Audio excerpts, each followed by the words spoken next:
سلام، امیدوارم که حالتون خوب باشه. فرشید سهراب هستم، نوازنده و مدرس ساز سنتور. تو این ویدیو قصد داریم قطعه شماره 59 از کتاب شیوه سنتور نوازی استاد پشنگ کامکار به اسم 4 مضراب افشاری رو با هم دیگه کار بکنیم که این قطعه اثر خود استاد پشنگ کامکار هست.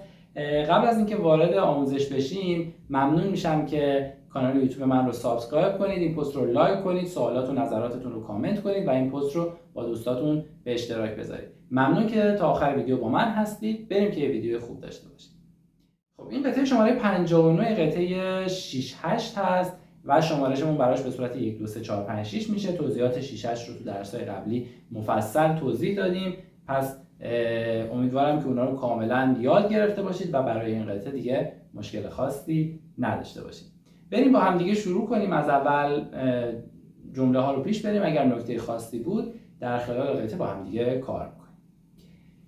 خیلی خوب، شروع قطعه با یه سکوت سیاه شروع میشه، یعنی ضرب 1 2 ما سکوته و ضرب شماره 3 3 4 5 6 4 تا نوت دوی ضرب داریم. توی میزان دوم هم نوتامون هست دو دو ره دو سی. پس شد سکوت، بعدش دو دو دو دو دو دو ره دو سی. به راست و چپ ها خیلی توجه بکنید. این ایرادیه که خیلی وقتا اون ارجوع دارن. حواستون باشه که دقیقاً راست چپ ها باید همونی باشه که اینجا نوشته شده. دو دو دو دو دو دو ره دو سی. اگه بخوایم بشماریمش میشه 1 2 سکوت، میگیم 1 2 3 4 5 6 1 2 3 4 5 6. میریم سراغ دو میزان بعد. نوتامون هست تریل دو، میشه دوره دوره. تریل رو تو این قطعه 4 تایی میزنیم، یعنی به تناسب حالا ریتمی که داریم و زمانبندی که داریم بیشتر از 4 تا جا نمیشه. پس بهتر این تریل رو 4 تایی بزنیم. پس میشه دوره دوره، ادامهش سی دو ره فا می ره ره دو دو سی و اون دوی که توی میزان بعد هست جمله رو کامل میکنه. پس میزنیم دوره دوره سی دوره فا می ره ره دو دو سی دو.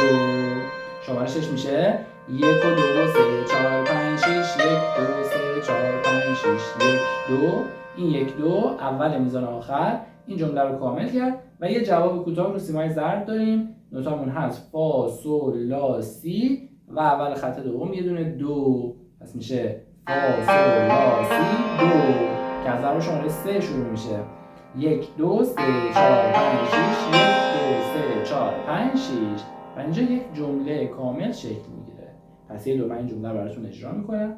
1 2 3 4 5 6 1 2 3 4 5 6 1 2 3 4 5 6 1 2 3 4 5 6 1 2 3 4 5 6 3 4 5 6 1 2.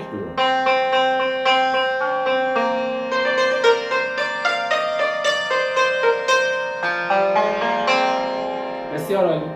میریم سراغ قسمت بعد. خط دوم، میزان دوم. دوباره 1 2 سکوته، ادامهش سی سی سی سی سی سی دو سی لا. راست و چپ رو نذاشته، دقیقاً مثل دو میزان اول اجرا میکنیم چون الگوی نوتی ما یکیه، فقط یه نوت اومده پایین‌تر. 1 2 سکوته، بعدش داریم سی سی سی سی سی سی دو سی لا. پس میشه 1 2 3 4 5 6 1 2 3 4 5 6. میزان چهارم خط دوم تریل سی سی دو سی دو لا سی دو ره دو سی سی لا لا سول لا و ادامهش دوباره اون جواب کوتاهی که رو سیمای ضرب داریم، همون فا سول لا سی و دوی که اول خط سوم قرار گرفته. پس از میزان چهارم نوتامون هست سی دو سی دو لا سی دو ره دو سی سی لا لا سول دو فا سول لا سی دو. میشماریمش 1 2 3 4 5 6 1 2 3 4 5 6 1 2 3 4 5 6 1 2 3 4 5 6. ادامهش از خط سوم میزان دوم دقیقاً تکرار بالاست، یعنی همونی که زدیم دوباره باید تکرار بکنیم. فقط و فقط شروعش با یه سرمضراب شروع شده، به جای اینکه یه دونه تک سی بزنیم سرمضراب سی میزنیم و توی میزان آخر خط سوم به جای نوت دو نوت لا رو داریم که در واقع انگار کادانس قطعه هست، کادانس این جمله هست، فرود میاد و جمله کامل میشه. پس یه دور از سی از خط دوم میزان دوم شروع میکنیم، جمله اول میره رو نوت دو و یه جواب کوتاه رو ضرب داریم، دوباره هم جمله رو تکرار میکنیم، آخرش رو روی لا تموم میکنیم. میشه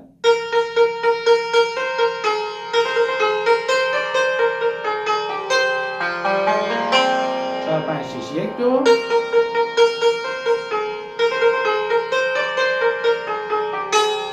نوت لا جمله تموم میشه که میشه نوت لا یه نوت سیاه نقطه دار 3 شماره بهش میرسه، ضرب شماره 4 هم که یه سکوت چنگه. حالا از 5 6 جمله جدید ما شروع میشه. این قسمت خیلی مهمه که صحیح اجرا بشه. اولا به راست و چپش خیلی دقت بکنید. اینجا جاییه که خیلی بچه‌ها اشتباه میکنن. حتما باید به صورت راست چپ راست راست چپ راست راست چپ راست اجرا کنید. یعنی الگوها رو سه تا باید ببینید.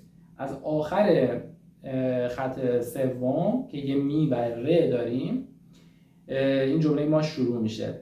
نوتا رو سه تا میبینیم. پس می ر می که اول خط چهارم داریم و بعد فا رو سیمای زرد.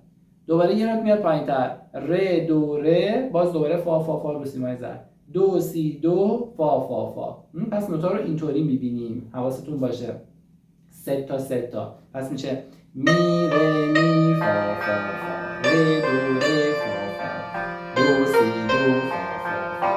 پس به این شکل میره جلو. ادامهش میشه سی دو ر فا ر دو ر فا.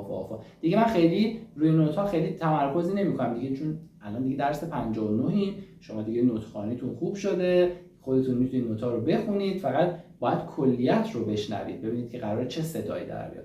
پس من این جمله رو براتون اجرا میکنم از آخر خط سوم تا آخر خط چهارم.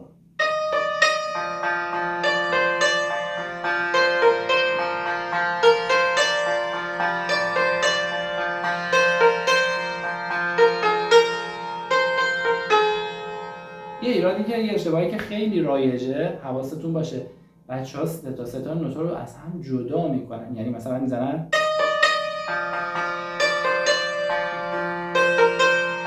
این اشتباهه، نباید اینجوری بزنیم چون اینا همه نوت چنگن و همه‌شون باید با یه فاصله مساوی یک نواخت اجرا بشن. می ر می فا ر دو ر فا. به این نکته توجه کنید. و بعد خط آخر نوت سی سیاه نقطه داره و بعدش داریم دو سی لا. پس میشه سی دو سی لا. میشه 1 2 3 4 5 6 1 2 3 4 سکوته. دوباره از 5 6 جمله بعد دو فا می ر دو سی دو فا سو لا سی دو فا دو فا می ر دو سی دو فا سو لا سی دو فا دو.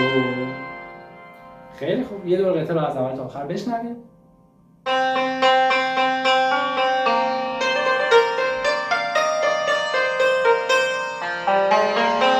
4 5 6 1 2.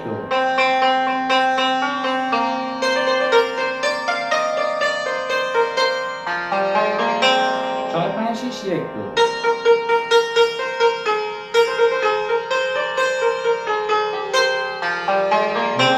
4 5 6 1 2 3 4 5 6 1 2 3 4 5 6 1 2 3 4 5 6 1 2 3 4 5 6 1 2 3 4 5 6 1 2 3 4 5 6 1 2 3 4 5 6 1 2 3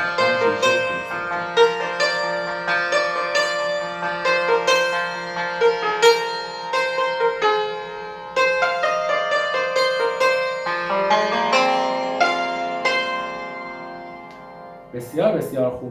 میریم سراغ اجرای قطعه با مترونوم. نکته‌ای که هست، من الان با سرعت پایین‌تر براتون اجرا کردم. شما برای شروع حتما سرعت رو پایین بگیرید.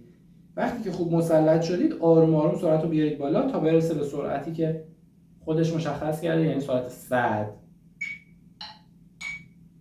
1 4 1 4 1 2 3 4 5 6 1 2 3 4 5 6 1 2.